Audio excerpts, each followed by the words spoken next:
Subscribe کیجیے ہمارا channel اور دبائیں اس بیل آئیکن کو تاکہ آپ کو ریگولر نوٹیفیکیشن اپڈیٹس مل سکیں۔ اعوذ باللہ من الشیطان الرجیم، بسم اللہ الرحمن الرحیم، نحمدہ ونصلی ونسلم علی رسولہ الکریم۔ یہ جو 2 ہفتے پہلے کتابیں میں تقسیم کی تھی اور لوگوں نے کچھ کوشش کی پڑھنے کی، ہم نے کہا بھی تھا کہ اگر اس کو سمجھنے میں مشکل آئے تو ہر جمعرات کو ایک چھوٹا چھوٹا چیپٹر 5-6 جمعرات میں ختم ہو جائے گی۔ تو آج اس کا جو پہلا چیپٹر ابتدائیہ جس کا نام ہے وہ شروع کرتے ہیں اور اس سے خاص باتیں بتا دیتے ہیں تاکہ آپ جب اس کو پڑھیں گے تو پھر وہ سمجھ میں آ جائے گا کہ اس چیپٹر میں کیا، اس سبق میں کیا بات ہے۔ پھر اگلے ہفتے اگلے والا، پھر اگلے ہفتے اگلے والا، 3-4 ہفتوں میں تو ختم ہو جائے گا۔ تو یہ کتاب جو ہے اس لیے لکھی گئی ہے کہ جو ہم لوگ یہاں خانقاہ میں آتے ہیں، سب لوگ اپنے خانقاہوں میں جاتے ہیں، دنیا میں ہر جگہ خانقاہیں بنی ہوئی ہیں، تو آخر یہ کیا ہے، اس کا کیا مقصد ہے، کیوں خانقاہ بنائی جاتی ہے اور کیوں لوگ اکٹھے ہوتے ہیں اور کیوں یہ سب کچھ ہوتا ہے۔ اس مقصد کے لیے یہ کتاب رہنمائی کے لیے سادہ الفاظ میں بنائی گئی ہے۔ تو یہ جو راستہ ہے اور جو طریقہ ہے جو خانقاہوں کا، اس کو 2-3 الفاظ سے یاد کرتے ہیں۔ ایک تو لوگ کہتے ہیں کہ تصوف کا طریقہ ہے، کچھ لوگ کہتے ہیں کہ یہ سلوک کا طریقہ ہے۔ دونوں کے ایک ہی معنی ہے۔ سلوک کے معنی ہوتے ہیں اللہ تعالیٰ کے راستے میں چلنے کا طریقہ۔ تو اللہ تعالیٰ کے راستے میں چلنے کا طریقہ کیا ہے؟ وہ یہ جو رسول اللہ صلی اللہ علیہ وسلم کا راستہ ہے، جس پر وہ چلتے تھے۔ تو جس پر وہ چلتے تھے وہ کیا چیز ہے؟ وہ ان کا عمل ہے۔ صبح سے سونے تک کیا کرتے تھے وہ ان کا عمل ہے، اور اس عمل کو اخلاق نبوی کہتے ہیں۔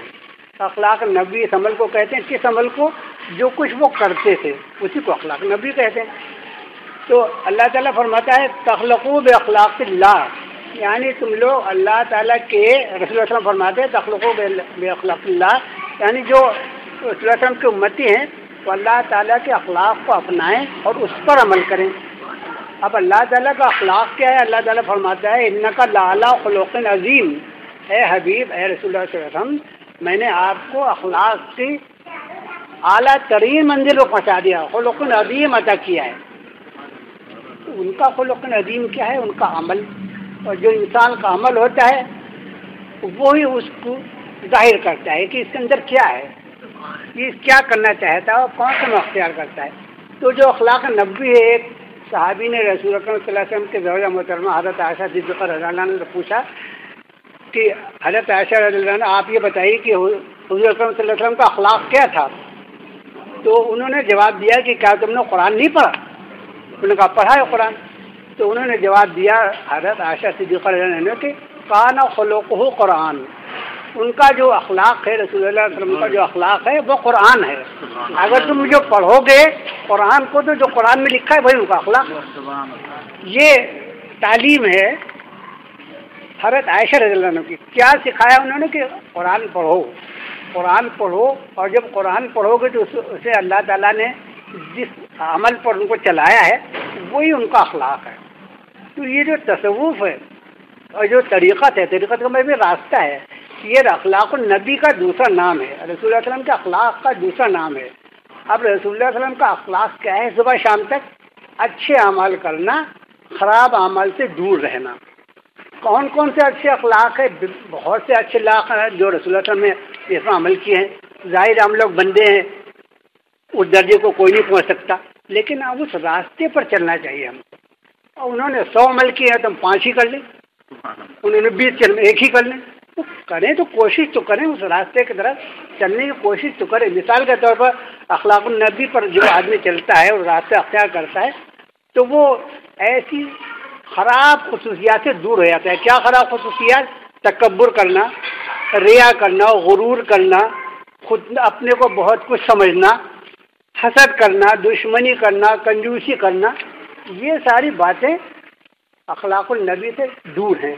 اب اگر ہم ان کو نہیں کرتے تو ہم سمجھیں گے کہ ہم اخلاق النبی پر عمل پیرا ہیں، ہم اخلاق النبی پر عمل کرتے ہیں۔ کون سی چیزیں ہیں جو ہم کو اختیار کرنی چاہیے؟ وہ کیا ہے؟ وہ ہے سخاوت، اس کے بدلے میں کہ آدمی کنجوسی کرے تو اس کے بدلے میں رسول اللہ علیہ وسلم کا عمل کیا ہے؟ سخاوت، جو کچھ ہے سب اللہ کے راہ میں دے دیا، یہ سخاوت ہے، یہ ہمارا عمل ہونا چاہیے۔ اور کیا ہے؟ اخلاص، جو بھی کام کریں خلوص نیت سے کریں، اللہ تعالیٰ کی کو ذہن میں رکھ کر کے جو اللہ نے کہا ہے اس میں ہم خالص ہیں، ہماری نیت صاف ہے۔ اور کیا کریں؟ عاجزی انکساری کریں، بجائے تکبر اور غرور کے ہم عاجزی انکساری کریں۔ اللہ تعالیٰ کہتا ہے کہ کیا تم نے دیکھا نہیں کہ تم کو ہم نے کیسے پیدا کیا ہے؟ انسان اگر یہ غور کرے اپنے اوپر کہ اللہ تعالیٰ نے اس کو کس طرح پیدا کیا ہے تو اس کو کچھ سمجھ میں آ جائے گا، غور کرے اس کو سمجھ میں آ جائے گا، ارے میں تو کوئی چیز ہی نہیں ہوں۔ انسان کو اللہ تعالیٰ نے اس طرح اس طرح پیدا کیا ہے کہ اگر اپنی پیدائش پر غور کرے تو اس کو سمجھ میں آ جائے گا کہ بھائی میں کیا ہوں، یہ تو میں تو بالکل گندا بچہ ہوں اور میری تو کوئی حقیقت ہی نہیں ہے۔ تو جب میری کوئی حقیقت نہیں ہے تو پھر میں کرنا کیا چاہیے؟ مجھے وہ کرنا چاہیے جو اللہ کے رسول نے بتایا ہے، وہ کرنا چاہیے، تب ہم اس گندگی سے نکل کر کے اوپر آ سکتے ہیں، ورنہ ہم گندگی میں ساری زندگی گزار دیں گے، کچھ بھی نہیں ہوگا۔ اس لیے اللہ نے اپنے بندوں کو نہیں بھیجا، اللہ نے اپنے بندوں کو اس لیے بھیجا ہے گندگی میں مت رہو، صفائی میں آؤ، اور صفائی کا راستہ اختیار کر کے اللہ تعالیٰ سے قربت اختیار کرو۔ تو اگر ہم رسول اللہ علیہ وسلم کا اخلاق اپنائیں گے تو ہم کو کیا کرنا چاہیے؟ سخاوت اپنانی چاہیے، اخلاص اپنانی چاہیے، عاجزی انکساری، یہ خصوصیات ہم کو اپنے میں پیدا کرنی چاہیے۔ تو ہم کہیں گے کہ ہم رسول اللہ علیہ وسلم کے اخلاق پر عمل کر رہے ہیں، اور جس سے دور رہنا چاہیے اس سے ہم دور رہیں گے، تو ہم کہیں گے رسول اللہ علیہ وسلم کے اخلاق پر عمل کر رہے ہیں۔ تو یہ اس کو کہتے ہیں اخلاق النبی۔ اب اخلاق النبی کا طریقہ، ایک زمانہ آیا کہ جب تک صحابہ تھے، جب تک ایک سے ایک اچھے، سب خلوص والے، سب طریقت والے، سب صحیح راستوں پر چلنے والے، لیکن انسان ہے اس کے ساتھ شیطان لگا ہوا ہے۔ جیسے یہ سبق گزرا، رسول اللہ نے فرمایا تھا کہ 200 سال بھی نہیں گزریں گے کہ نئی باتیں شروع ہو جائیں گی، یعنی دین سے ہٹ کر کے شروع ہو جائیں گے، اللہ کی یاد ختم ہو جائے گی، لوگ صرف صرف دکھاوے میں لگ جائیں گے۔ وہی ہوا، بادشاہت آ گئی، یہ ہو گیا، وہ ہو گیا، مسلمان ہٹ گئے راستے سے۔ تو وہ اللہ کے بندے جو اس خرابی کے باوجود اللہ کی طرف رجوع کرتے تھے، انہوں نے اپنے الگ کر لیا، بولے کہ ابھی بادشاہ کے دربار میں نہیں جانا، اس لیے کہ وہ تو کچھ اور ہی کرتا ہے، ہمیں تو بتایا نہیں رسول اللہ نے۔ انہوں نے اپنا راستہ الگ بنا دیا۔ وہ کیا کہنے لگے؟ یہ صوفی لوگ ہیں، یہ صوفی لوگ ہیں، بادشاہوں سے، حکومتوں سے، سلطنتوں سے، بدماشوں سے الگ رہتے، اپنے ایک کوٹیا بنا لی، وہاں اللہ کر رہے ہیں، وہاں مسجد بنا لی، وہاں۔ یہ راستہ کہلاتا ہے تصوف کا، یا تصوف کا یہ راستہ ہے کہ وہاں سے شروع ہوتا ہے کہ جو اہل صفہ تھے، رسول اللہ علیہ وسلم کے مسجد کے سامنے ایک چبوترا بنا تھا جہاں پر سے انہیں تعلیم شروع کی، وہ صفہ والے صوفی کہلانے لگے کہ یہاں پہ جو علم حاصل کر کے نکلے گا وہ صوفی ہے۔ تو وہ کیا علم حاصل کرتے تو وہ تو سراپا حضور کا نقش پاتے، سراپا جو صبح سے شام تک سیکھتے تھے وہی عمل کرتے۔ یہ راستہ ہے تصوف کا، یہ راستہ ہے طریقت کا، یہ راستہ ہے سلوک کا۔ اس راستے پر چلنے کے لیے بزرگان دین نے طریقت کے لیے اپنے راستے الگ بنا دیے، اپنے خانقاہیں الگ بنا لی، عبادت الگ نہیں بنائی، دین کا راستہ الگ نہیں لیا، ان سے ہٹ گئے جو ہٹ گئے تھے، جو راستے سے ہٹ گئے تھے ان سے الگ ہو گئے کہ اگر ہم ان کے ساتھ رہیں گے تو ہماری عاقبت بھی خراب ہو جائے گی۔ تو اپنی عاقبت کو بہتر کرنے کے لیے بادشاہوں کے، بدماشوں کے، وہ جو ظالم لوگ تھے ان کے راستوں سے ہٹ کر کے اپنے راستہ الگ بنا لیے۔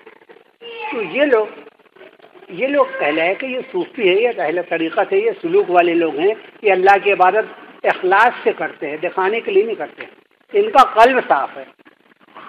تو یہ طریقت اور یہ تصوف اور یہ سلوک، اس کو کہتے ہیں کہ ہم رسول اکرم صلی اللہ علیہ وسلم کے اخلاقیات کو کیسے اپنائیں اور ان پر کتنا، تاکہ ہماری عاقبت بخیر ہو اور ہم یہ کہلانے کا قابل ہو کہ دیکھو یہ ہم ہیں رسول کے امتی، جو ہم ان کے راستے پر چلتے ہیں۔ ہم کہتے تھے رسول کے امتی، راستے پر نہیں چلتے تو پھر کیا امتی ہوئے؟ امتی تو وہ بھی ہوں گے جب ہم ان کے راستے پر چلیں۔ یہ کتاب اس راستے کی طرف رہنمائی کرتی ہے۔ جو فرائض ہیں وہ اپنی جگہ ہیں، نماز، روزہ، حج کا یہ تو کرنا ہی، یہ نہیں کریں گے تو پھر کافر ہو جائیں گے۔ ان میں وہ بات نہیں ہے، دل کے اندر کی بات ہے۔ حضور اکرم صلی اللہ علیہ وسلم کے مسجد میں سبھی آتے تھے نماز پڑھنے، اس میں بہت سے ایسے لوگ تھے جن کے قلب اندر سے کالے تھے. وہ کہتے تھے یہ نبی اس کو تو کچھ پتہ ہی نہیں کیا ہم کیا سمجھتے ہیں, ہم ان کو کیا سمجھتے ہیں, ان کو کیا پتا.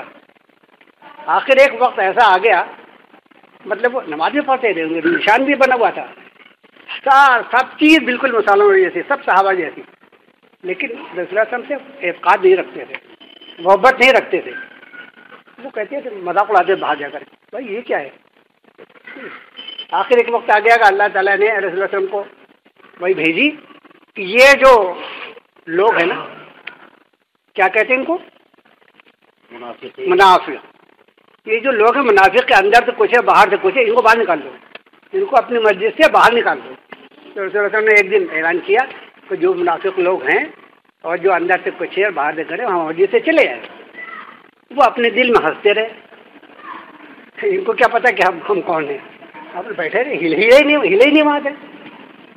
دوسری مرتبہ تھوڑی دیر کے بعد پھر رسول اللہ صلی اللہ علیہ وسلم نے اعلان کیا کہ جو منافق لوگ ہیں جو اللہ کو عبادت دل سے اخلاص سے نہیں کرتے وہ یہاں سے چلے جائیں گے.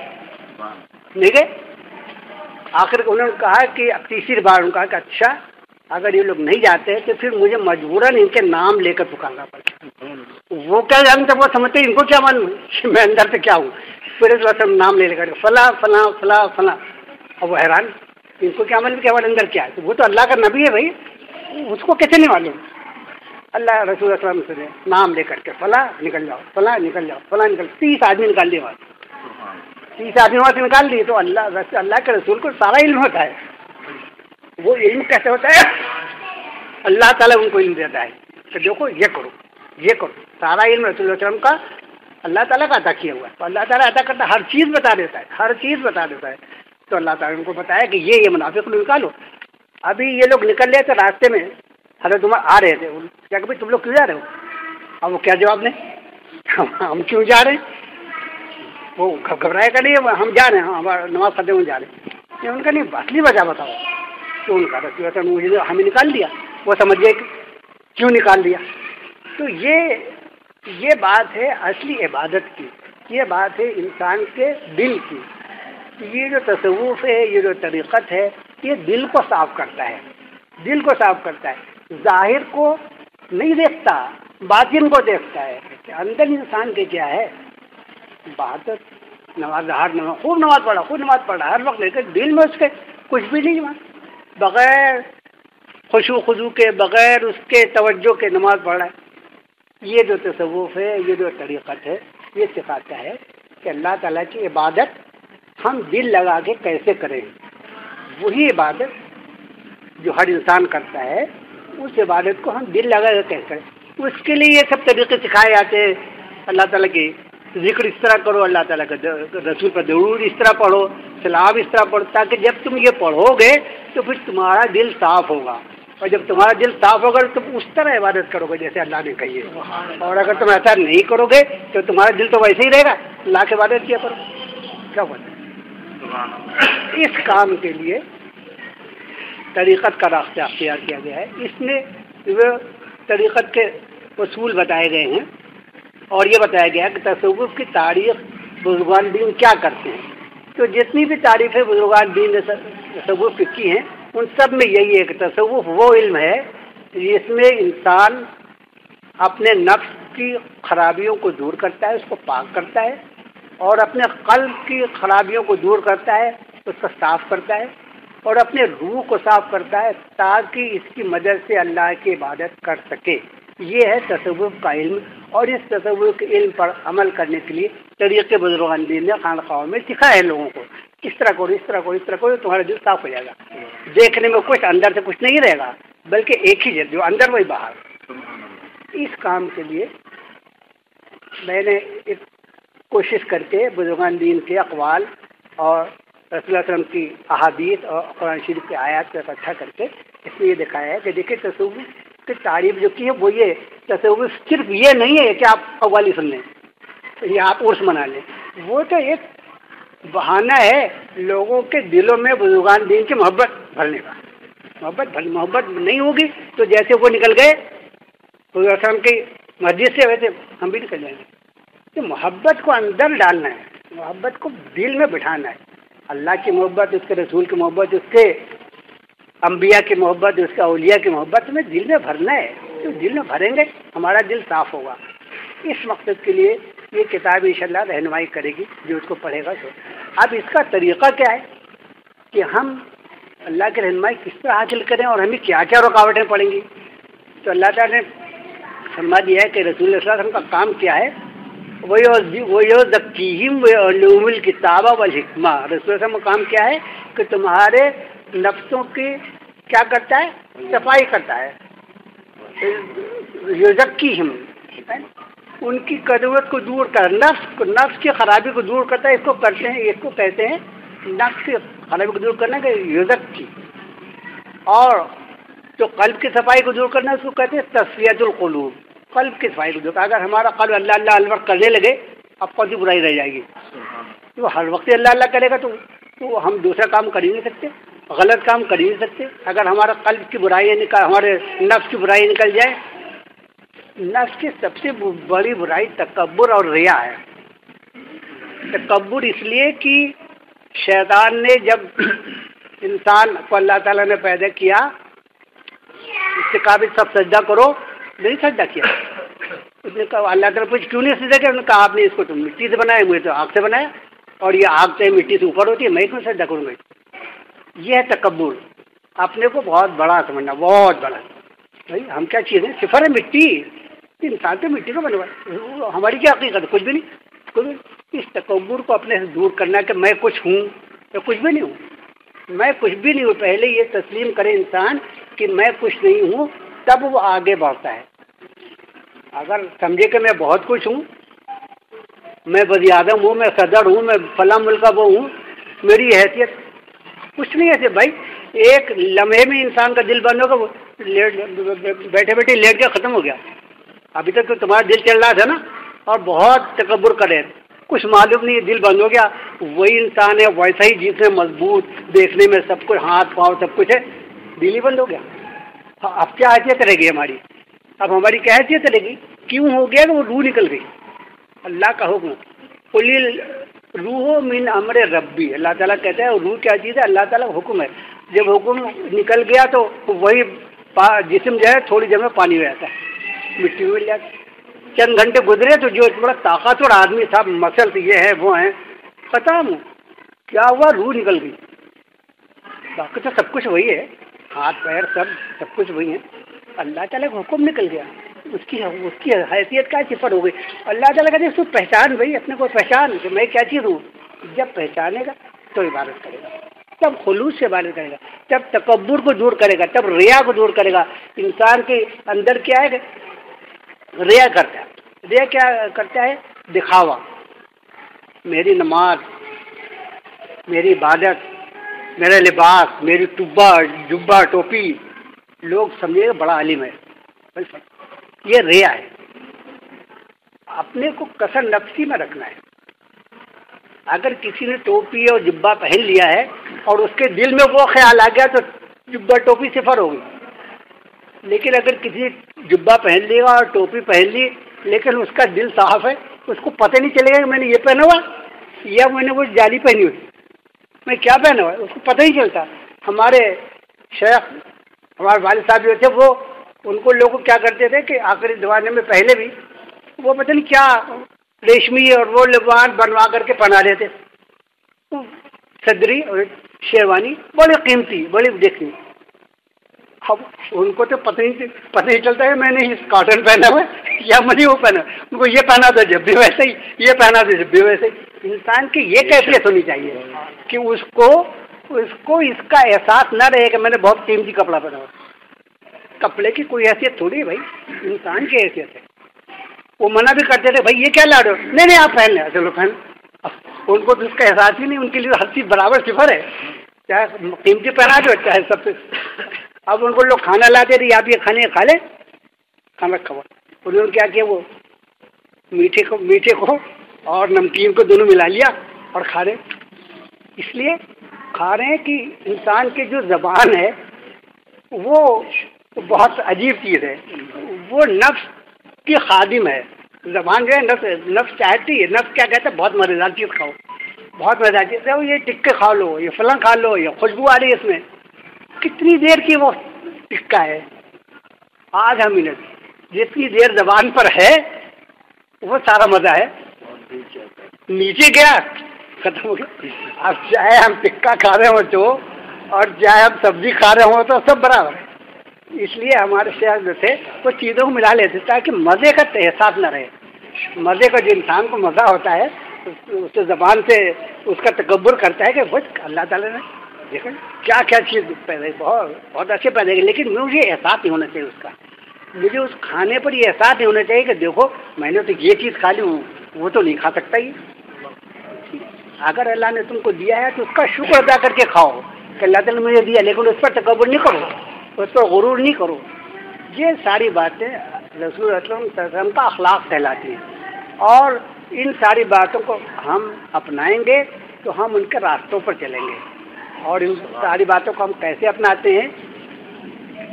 اپنے نفس کا تزکیہ کریں گے, اپنے قلب کی صفائی کریں گے, اپنے روح کو اللہ سے ملانے کی کوشش کریں گے, سب خود خوش ہو جائے گا, سب خود بخود ہو جائے گا. اس راستے کو سلوک کا راستہ, اس راستے کو تصوف کا راستہ کہتے ہیں. تو اس کا جو پہلا حصہ ہے تزکیہ قلب اور تزکیہ نفس, نفس کی خرابیوں کو ہم کیسے دور کریں اور نفس کی کیا کیا خرابی ہوتی ہے, تو اگلے جمعرات کو انشاءاللہ نفس کی خرابیاں اور ان کو دور کرنے کا طریقہ وہ ہوگا. اس لیے کہ اس کام کے لیے ہم نے صرف 10 منٹ رکھے ہوئے ہیں. مغرب سے پہلے اللہ کا ذکر کرنا اور مغرب کے بعد 10 منٹ صرف ایک چیپٹر کو ابتدائی طور پر یہ بیان کر دینا کہ اس چیپٹر کا یہ مقصد ہے, اس چیپٹر کا یہ مقصد. پھر آپ اس کتاب کو پڑھیں گے, اور اگر اللہ تعالیٰ نے ہمیں توفیق دی ہے, آپ کو بھی توفیق دی, جو پڑھتا ہے وہ توفیق دے, اس کو سمجھ کے اس کو عمل کرے گا, اللہ تعالیٰ اس کے راستے پر چلا جائے گا. اللہم صلی علی سیدنا مولانا محمد و بارک وسلم. یا اللہ ہم سب کو نیک اعمال کی توفیق عطا فرما دے. یا اللہ ہمیں برائیوں سے بچا. یا اللہ ہماری عاقبت بخیر فرما. یا اللہ ہمیں دین پر چلنے کی توفیق فرما. یا اللہ اپنے حبیب پاک صلی اللہ علیہ وسلم کا راستہ اپنانے کی توفیق فرما. ان اللہ و ملائکتہ یصلون علی النبی یا ایھا الذین آمنوا صلوا علیہ وسلموا تسلیما. اللهم صل علی محمد وعلی آل محمد وبارک وسلم. سبحان ربک رب العزۃ عما یصفون وسلام علی المرسلین والحمد للہ رب العالمین.